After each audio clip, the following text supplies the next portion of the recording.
말씀에서 풍년 때 준비, 흉년 때 은혜라는 제목으로 말씀을 함께 나누겠습니다. 어릴 적 교회에서 부흥회가 열리면 한 번도 빠짐없이 참여했던 기억이 있습니다. 80년대에는 한국교회 부흥회가 교회마다 유행이었기 때문에 봄이나 가을 1년에 한 2번 정도 부흥회가 모든 교회마다 열렸습니다. 부흥 강사 목사님들이 오셔서 하시는 말씀 대부분은 간증이 담겨있는 말씀이었는데 그 수많은 간증 중에 아직까지 제 기억에 남아있는 간증이 있습니다. 어떤 목사님이 미국에 유학을 가셨는데 영어가 너무 힘들고 공부에도 마땅한 결과가 나오지 않자 하나님께 간절히 기도했다고 합니다. 열심히 기도하고 간절히 부르짖고 기도했더니 어느 날 길을 가는데 간판에 써있는 영어 글자가 눈에 들어오고 그 글자가 해석이 되는 경험을 했다고 합니다. 그러면서 눈이 열리고 귀가 열리면서 영어를 잘하게 되었다는 그런 간증이었습니다. 또 어떤 분은 시험지를 받고 하나님께 기도했더니 그 시험지에 답이 보이더라는 간증이었습니다. 답을 보고 그 답대로 체크했더니 하나님께서 합격이라고 하는 좋은 결과를 주셨다고 하는 간증이었습니다. 자, 어린 나이에 공부에 대한 스트레스를 많이 받고 있는 저는 그 간증이 아직까지 기억이 되는 거예요. 저런 기적이 나에게도 있으면 좋겠다. 그런 간절한 바람이 마음속에 있었던 것이지요. 중고등학생 시절에 중간고사나 기말고사를 볼 때에 저도 한번 시험해 보았습니다. 시험지를 나눠주기 전에 보통 눈을 감고 대기하는 시간이 있어요. 그때 눈을 감을 때 하나님께 기도하는 거죠. 하나님께서 이 답안지를 눈에 보여달라고, 시험을 풀 때마다 답이 무엇인지 깨닫게 해달라고 간절히 기도하는 거예요. 그리고 시험지가 다 도착하고 눈을 딱 떴는데 아무런 현상이 나타나지 않는 겁니다. 수학 문제에 대해서 답이 보여야 되는데 답이 보이지 않는 거예요. 열심히 풀어도 답은 나오지 않습니다. 호주 유학을 갔는데 영어에 대한 스트레스가 이만저만이 아니었지요. 그 어릴 적 들었던 간증의 그 내용들을 떠올리면서 나도 한번 열심히 기도하고 영어로 쓰여있는 간판을 한번 쳐다보면 그러한 놀라운 그런 기적들이 나타나지 않을까 기대감을 갖고 기도하면서 거리를 돌아다니며 간판을 보는 거예요. 어느덧 간판에 써있는 단어가 마음속에 해석이 되어지는 겁니다. 나에게도 이런 기적이. 그 자리에 멈춰서 사전을 찾아보니까 답이 아니었어요. 그런 기적이 나에게는 있지 않는구나. 열심히 공부하고 열심히 노력해야 얻어지는 결과였습니다. 우리는 이러한 경험들, 이러한 기대들을 많이 했던 경험들 있지 않습니까? 이것은 하나님의 은혜를 기대하는 것이기보다 요행을 바라는 거예요. 하나님의 은혜는 준비 없이 부어지는 법이 없습니다. 하나님의 은혜라는 것은 땀 흘린 과정을 거쳐야 얻어지는 결과, 그리고 열심히 노력하고 수고한 그런 과정을 거쳐야 주어지는 것이 하나님의 은혜입니다. 우리 이런 과정을 거치지 아니하고 노력 없이 결과를 얻으려고 하는 것이지요. 그것을 마치 하나님의 은혜요 기적이라고 해석하는 경향이 있습니다. 그러나 그것은 하나님의 은혜가 아니라 요행을 바라는 심리라는 것이지요. 부흥 강사 목사님들이 전했던 그 간증은 하나님의 은혜를 강조하기 위해서 본인들이 노력했던 노력의 과정을 뺐던 것입니다. 본인의 능력과 본인의 지식을 가지고 어떤 결과를 얻은 것이 아니라 하나님이 하신 일임을 강조하기 위해서 본인이 했던 모든 노력의 과정을 빼고 간증했던 것이지요. 그래서 그 간증을 들었던 모든 사람들은 그 노력했던 과정은 보지 아니하고 얻은 결과만을 보고 나도 땀 흘리지 않고 노력 없이 기도만 하면 놀라운 기적이 나에게 찾아올 것처럼 생각을 하는 것이지요. 그것은 하나님의 은혜가 아니라 요행을 바라는 것입니다. 하나님의 은혜는 요행과는 다릅니다. 요행은 준비 없이 좋은 결과를 바라고자 하는 욕심이지요. 그러나 성경의 곳곳을 찾아보면 하나님의 은혜를 경험한 모든 사람들은 준비 과정이 있었습니다. 훈련의 과정이 있었지요. 광야를 거쳐야만 했습니다. 땀 흘리며 열심히 기도하고 하나님께 믿음의 합격을 받는 과정을 거쳐야만 좋은 은혜의 결과들을 얻었던 내용들이 성경에 있습니다. 룻이라는 모압 여인은 남편과 사별했습니다. 시어머니를 따라서 베들레헴에 도착하여 이삭을 줍는 일을 했지요. 극심한 가난을 겪었습니다. 그렇게 하나님만 바라보고 찾아왔던 그 베들레헴 땅에서 수없이 시어머니를 향해서 사랑으로 봉양하고 충성을 다하며 열심을 다하며 이삭을 주어 나갔지요. 그런 그녀의 믿음을 하나님께서 보시고 그 당시 믿음과 부와 명성을 가지고 있는 보아스를 남편으로 허락해 주셨어요. 룻이 받은 이 은혜는 과정 없이 얻은 결과처럼 우리는 보이지만 결코 그렇지 않다는 것입니다. 요행이 아니었고 운이 좋아서 그런 횡재를 얻은 것이 아니었습니다. 하루하루 충성을 다해서 이삭을 주었더니 하나님께서 줍는 이상의 양을 많아지게 하셨고 그 결과 그 밭의 주인 보아스를 만나게 하시는 거예요. 룻은 이삭을 주었지만 믿음을 주었고 하나님을 향한 신앙을 주었기 때문에 그녀에게 하나님은 귀한 선물을 허락해 주신 것입니다. 눈물의 과정을 거쳐왔던 룻이었기 때문에 좋은 결과를 허락해 주셨지요. 다윗이 골리앗을 이겼습니다. 이 승리는 갑작스럽게 얻은 승리가 아니었어요. 다윗은 목동 생활을 하면서 곰과 사자와 싸우는 과정을 거쳤습니다. 한 마리 양을 소중히 여기는 사랑의 그 목자의 마음을 훈련받았습니다. 자기에게 주어진 자리에서 열심을 다하는 충성의 훈련을 받았습니다. 이런 과정을 거쳤기 때문에 골리앗을 맞이할 때에 그 골리앗과 싸워 승리했던 것이지요. 우리는 그러나 골리앗을 넘어뜨린 이 결과만에 집중합니다. 룻이 보아스를 만나 결혼했던 이 결과에만 집중하는 것이지요. 이러한 기적이 내 삶에도 벌어질 것을 기대하고 있다는 것입니다. 그들이 거친 과정은 보지 않는 것이지요. 하나님의 은혜, 하나님이 베푸신 기적은 과정 없이, 준비 과정 없이 부어지는 법이 없다는 것입니다. 요셉이 애굽의 총리 대신이 되었습니다. 그가 총리 대신이 되고 그 나라에 7년 동안 풍년이 있었고 그 뒤에 7년 동안 흉년이 있었습니다. 흉년이 다가오자 애굽 온 땅에 양식을 구하기 어려웠고 이러한 현상은 애굽에만 벌어진 현상이 아니라 그 온 각국에 있는 모든 나라의 양식이 사라져 버렸습니다. 그런데 요셉이 다스린 애굽 땅에만 양식을 구할 수 있었어요. 모든 나라의 백성들이 양식을 구하지 못해 굶어 죽어가는 상황 속에서 요셉이 통치하는 땅에만 양식이 있다. 이것은 하나님의 놀라운 은혜이지요. 그러나 양식을 얻을 수 있는 이 은혜는 요셉이 준비한 과정을 통해서 얻은 은혜였다는 것입니다. 7년 풍년, 이것은 요셉의 땅에만 벌어진 현상이 아니었어요. 누구나 다 풍년을 겪었습니다. 그런데 그 애굽 땅에 살고 있는 백성조차 이 풍년 때 준비하지 않은 거죠. 어쩌면 이 흉년이 다가올 것을 그들은 몰랐기 때문에 이 풍년이 영원할 것처럼 생각하고 그 풍년 때에 준비하지 않아서 인생의 흉년을 만날 때의 양식을 구하기 어려웠던 것이지요. 요셉은 풍년 때에 수확의 5분의 1 양을 저장해 두었어요. 7년 동안 저장해 두니 7년 흉년을 만날 때에 양식이 줄지 아니하고 풍족함을 누릴 수가 있었던 것이지요. 이런 풍족의 은혜, 이것은 기적입니다. 하나님이 베푸신 놀라운 은혜라는 것이지요. 하지만 이러한 은혜가 과정 없이 준비 없이 주어진 은혜는 아니었습니다. 하나님께서 요셉에게 지혜를 주시고 그를 통해서 준비하게 하셔서 그 준비의 과정을 통해서 하나님께서 은혜를 부어주신 것입니다. 우리가 생각하는 신앙, 우리가 생각하는 믿음은 어떤 것들입니까? 신앙과 믿음만 있으면 놀라운 기적이 내 삶에서 벌어질 것처럼 우리는 생각하고 있지 않습니까? 우리가 말하는 이러한 기적과 은혜는 어쩌면 요행에 가까운 그런 것들입니다. 준비 과정 없이, 땀 흘림 없이 결과를 얻어내고자 하는 요행 심리, 어찌 보면 욕심을 구하고 있는 것이지요. 모든 결과는 하나님께 속한 하나님의 소관입니다. 우리가 땀 흘려서 일을 한다 할지라도 좋은 결과를 얻을 수 있는 그것은 하나님께 달려있는 거예요. 우리가 그래서 준비 과정을 열심히 거치고 열심히 땀 흘린다 해서 얻은 결과들, 이것은 내 힘과 내 땀으로 얻은 결과가 아닌 하나님이 허락하시는 거예요. 그러니 내가 열심히 준비해서 얻은 결과를 할지라도 그것은 은혜이고 기적인 것입니다.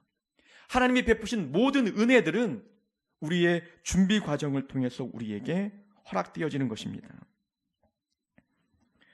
삶을 살다 보면 인생의 풍년을 만날 때가 있지만 인생의 흉년도 만날 때가 있어요. 물질의 부족함, 건강의 부족함, 관계에서 오는 흉년들, 이러한 흉년을 만날 때마다 우리는 은혜가 고갈될 때가 있어요. 시험에 들기도 하는 것이지요. 믿음이 바닥날 때가 있다는 것입니다. 그러나 어떤 사람들은 인생의 흉년을 만나도 늘 감사가 넘치고 풍족한 은혜를 경험한 자들이 있다는 것입니다. 저 사람의 인생은 내 인생과 다른가? 결코 그렇지 않습니다. 동일한 인생을 살아가지만 어떤 사람들은 인생의 흉년을 만나도 늘 풍성한 은혜를 경험합니다. 비결은, 차이점은 그들은 준비했기 때문이에요. 인생의 일상 속에서 늘 하나님과의 관계를 통해서 준비한 과정이 있기 때문에 인생의 흉년을 만나도 풍성한 은혜를 경험하게 되는 것입니다. 우리는 요셉의 준비를 통해서 우리는 무엇을 어떻게 준비해야 할지를 우리 함께 말씀을 통해서 찾아보고자 합니다. 요셉은 총리 대신이 된 후에 온 땅을 순찰하였습니다. 풍년이 되었을 때에 토지 소출이 많아지자 처음에 계획했던 대로 5분의 1의 수확을 저장하기 시작합니다. 요셉이 바로의 꿈을 해석해 주면서 7년 풍년과 7년 흉년을 예언했지요. 그러면서 7년 흉년 때에 어떻게 그 흉년을 대비하고 준비할지 방법도 알려주었습니다.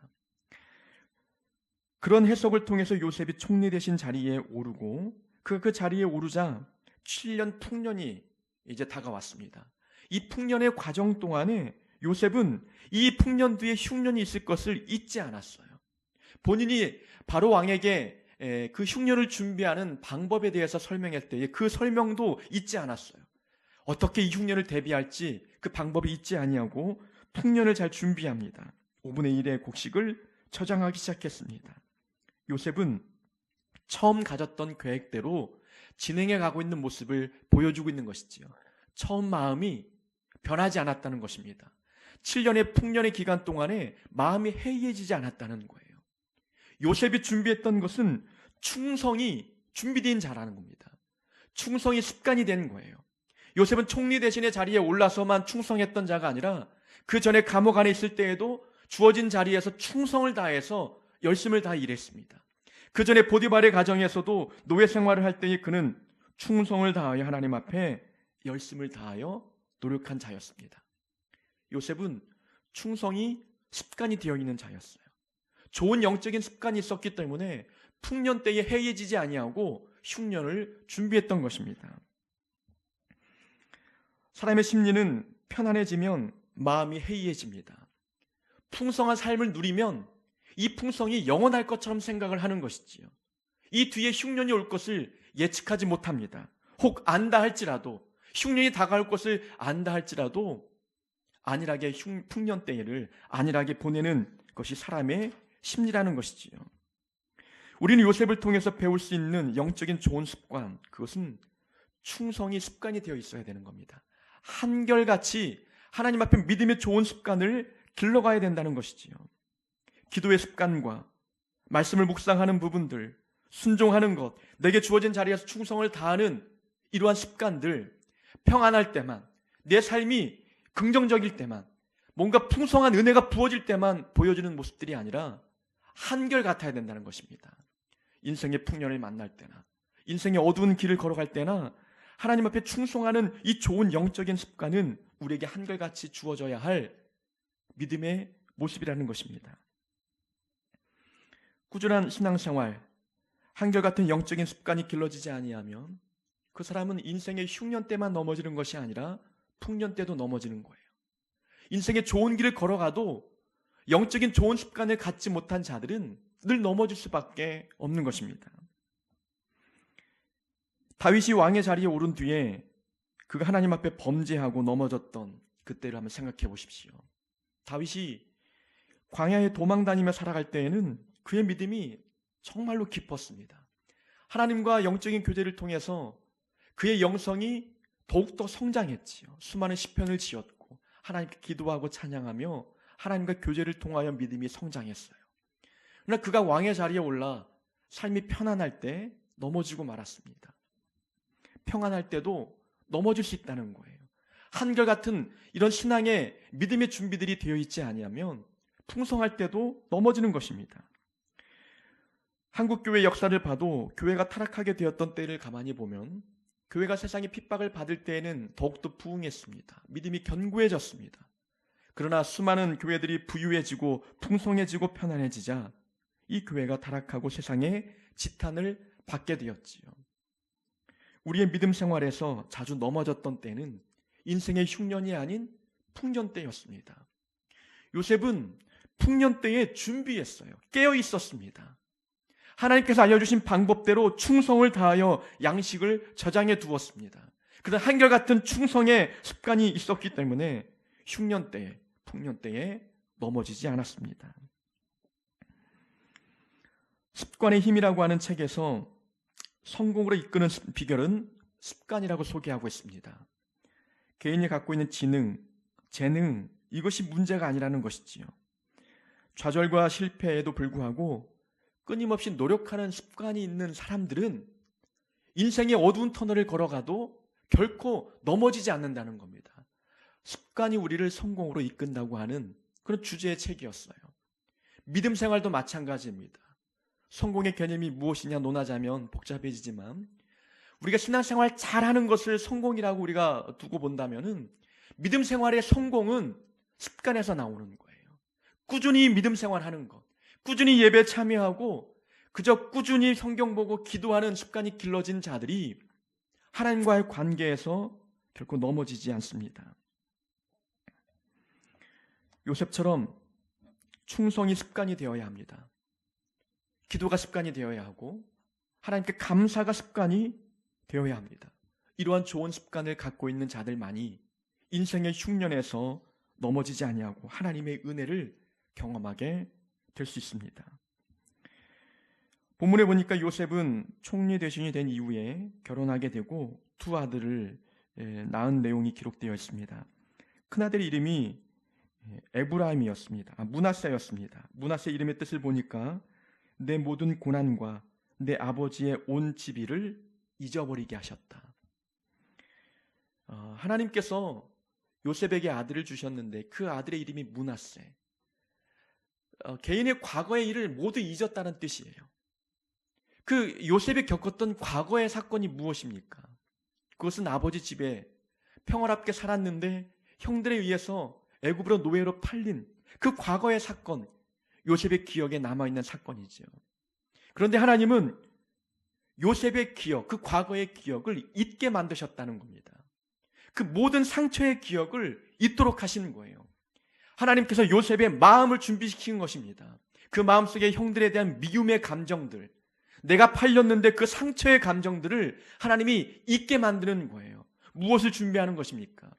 앞으로 요셉이 해야 될 일이 무엇이지요? 형제들을 만나는 일, 아버지를 만나는 일, 또 온 백성의 생명을 살리는 그 일을 감당해야 될 사람이었습니다.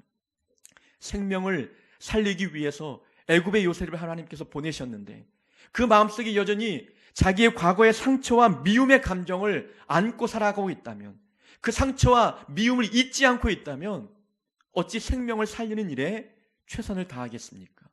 형제들을 만날 때 어찌 그들에게 양식을 공급해 주겠어요? 어찌 자기의 가족과 형제 자매 부모님을 어찌 그들의 생명을 살리는 일에 충성을 다하겠느냐라는 겁니다. 미움의 감정이 사라지고 상처의 감정을 하나님이 잊게 만드셨기 때문에 형들을 만나도 그들을 용서하고 사랑의 대접을 할 수 있었던 것입니다.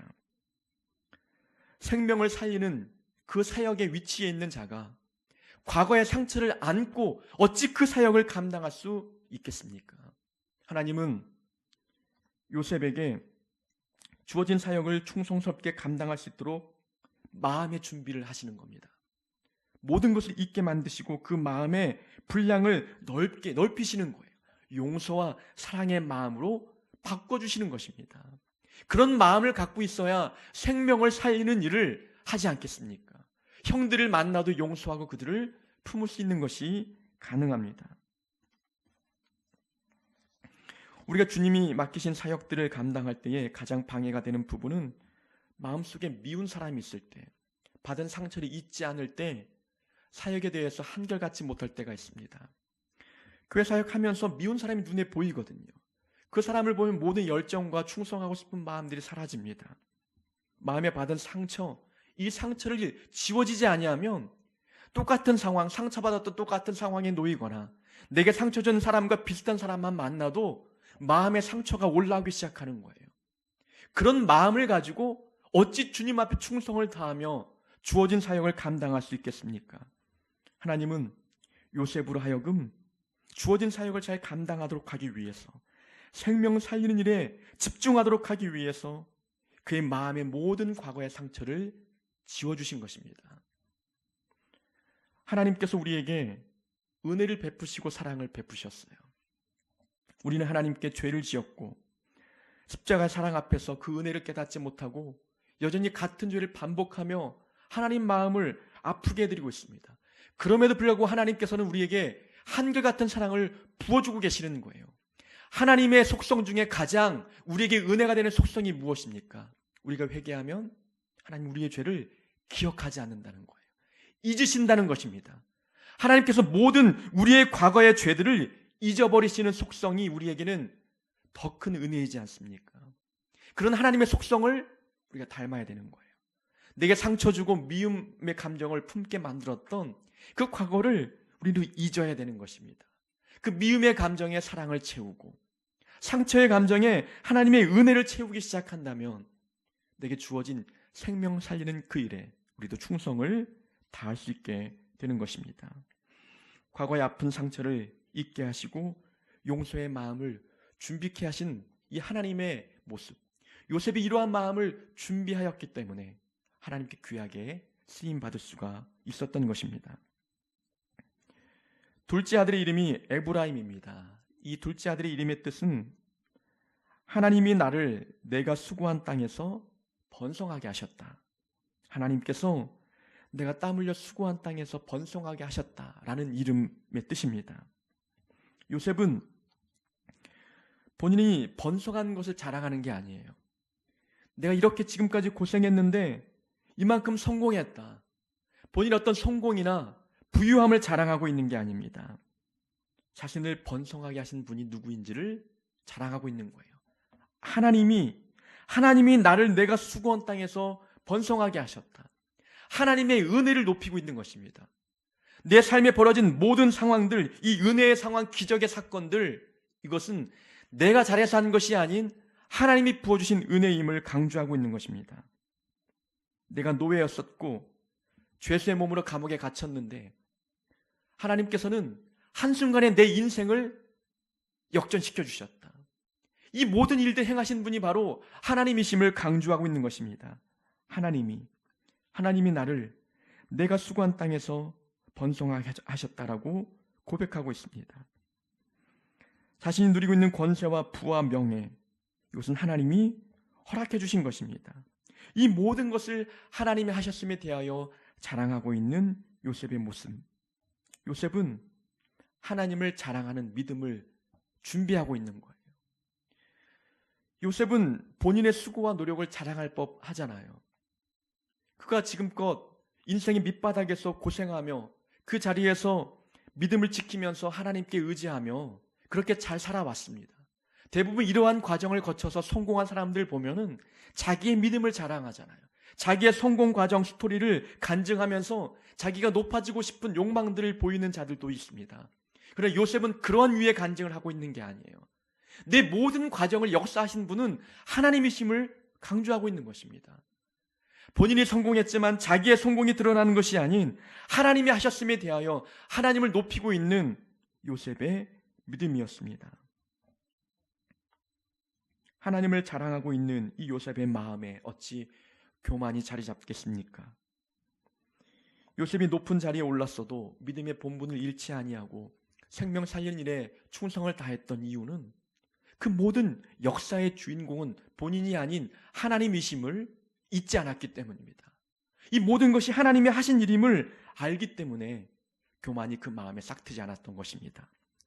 풍년 때 5분의 1의 양식을 저장하는 것, 이 지혜도 하나님이 주신 거예요. 본인이 그 일을 감당할 수 있도록 총리 대신의 자리에 오르게 하신 것도 하나님이십니다. 하나님께서 행하신 모든 사역이기 때문에 본인의 부와 본인의 높은 자리를 자랑하지 아니하고 하나님이 행하신 하나님의 이름을 높이고 있는 요셉의 믿음입니다. 믿음의 위기는 하나님이 하신 일이라는 것을 잊는 순간 찾아옵니다. 내 삶에서 베푸신 이 은혜는 하나님이 허락하신 것이야 라고 하는 하나님을 높이고자 하는 이 믿음을 잃어버릴 때에 인생의 흉년이 찾아옵니다. 우리는 구약 성경에 욥을 기억합니다. 욥은 당대 최고의 부자였지요. 그의 인생에서 큰 흉년을 경험할 때가 있었습니다. 한날 한시에 아들 7과 딸 셋, 양 7,000마리, 낙타 500마리, 소 500마리, 500겨리를 한순간에 다 잃어버렸어요. 그렇게 모든 것을 잃어버리고 인생의 흉년을 만날 때에 요셉의 고백이 무엇입니까? 주신 이도 하나님이시요 거두신 이도 여호와시니 여호와 이름이 찬송을 받을지어다.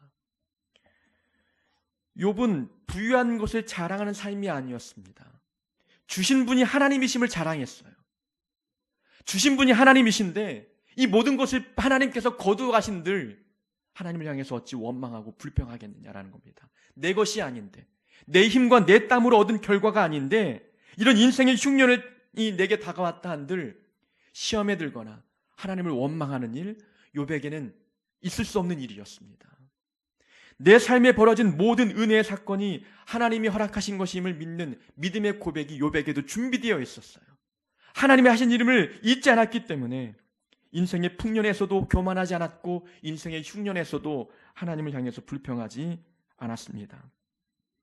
인생의 흉년 가운데서 이렇게 믿음의 풍성함을 유지했던 사람들을 보면 그들은 평소에 하나님을 높이고자 하는 이 믿음의 준비가 되어 있었던 것입니다.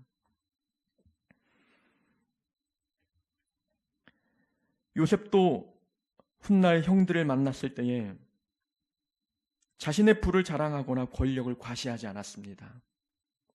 하나님께서 나를 이곳에 보내셨습니다. 형들이 나를 판 것이 아니라 하나님께서 생명 살릴 일에 나를 사용하도록 하기 위해서 당신들보다 먼저 하나님께서 나를 보내셨습니다. 하나님이 하신 이름을 만나는 사람마다 강조했던 요셉입니다. 이렇게 요셉은 모든 자리에서 누구를 만나든 하나님을 자랑하고 하나님을 높이는 믿음이 준비된 사람이었습니다. 어떤 이는 기복 없는 신앙생활을 합니다. 기복 없는 신앙생활을 살아가는 자들을 보면은 그들은 평소에 늘 준비했기 때문입니다. 인생의 흉년이 찾아올 것을 알고 늘 일상생활 속에서 믿음의 준비들을 해왔기 때문에 인생의 흉년 가운데서도 기복 없는 신앙생활을 살고 있는 것입니다. 좋은 영적인 습관을 준비했지요. 평안할 때나 흉년 때에나 늘 충성하는 습관, 기도하는 습관, 하나님께서 주어진, 하나님께서 맡기신 사역에 대하여 순종하는 습관들을 꾸준히 했기 때문에 기복 없는 신앙생활을 살아가는 것입니다. 과거의 상처를 잊고 용서의 마음을 또한 준비했기 때문에 관계의 어려움에서 오는 그런 흉년 때에도 기복 없는 신앙생활을 유지할 수 있었습니다. 자신의 자리를 자랑하지 아니하고 그 자리에 앉히신 분이 바로 하나님이심을 기억하며 하나님만을 자랑하는 믿음의 준비를 했기 때문에 이런 사람들은 인생의 흉년 때에도 기복 없는 삶을 살아가게 되는 것입니다. 우리는 인생의 풍년을 만나고 있다면 준비해야 합니다. 하나님의 은혜와 기적은 준비하는 이 과정을 통해서 우리에게 부어지는 것입니다. 요령을 기대하기보다 진정한 하나님의 은혜와 기적을 우리가 바라고 기대하고 있다면 우리는 믿음의 준비를 해야 되는 것입니다. 믿음의 그릇을 준비해서 하나님의 은혜를 담을 수 있도록 땀 흘려 수고하며 이 믿음의 과정들을 거쳐가야 하는 것입니다. 우리가 받은 오늘 들었던 이 말씀을 통해서 내게 주어진 삶의 시간 속에서 믿음의 준비들을 잘 갖추어서 어떤 인생의 흉년에도 기복 없는 삶을 살아가는 우리 모두가 되기를 주의 이름으로 축원합니다.